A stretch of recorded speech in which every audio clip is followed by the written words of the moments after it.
Question 16. Al, Bertie, Chris and Di have sums of money totaling 150. So that means if you add up the money that A, B, C and D have, it'll equal 150. Al and Bertie have £55 between them, and Al and Chris have 65 between them.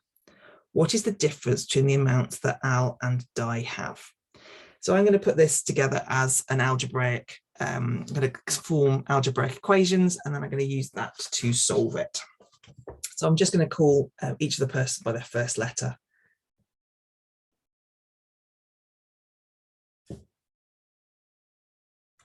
So that's the information that we've got to start with.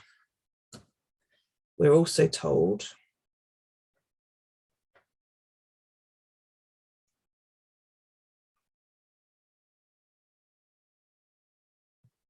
we need to find out what this is.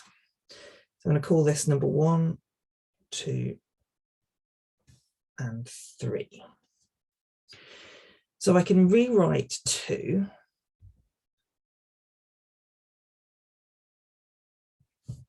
and I can rewrite 3, both in terms of A. I can then substitute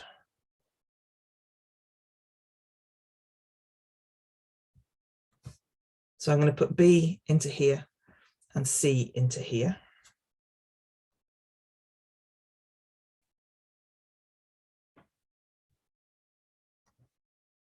So A is just A, B plus C plus D. A, subtract A, subtract A. So I just get negative A. 55 plus 65.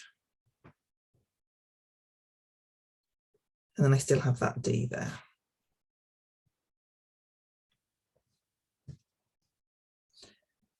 I can rearrange this so it's D subtract A instead. Subtract 120 from both sides. D subtract A, aha, that's what I want. D subtract A is actually £30, and therefore the answer is B. It doesn't look likely that we're going to get the answer out, but neatly this comes out that you've got this D subtract A going on here.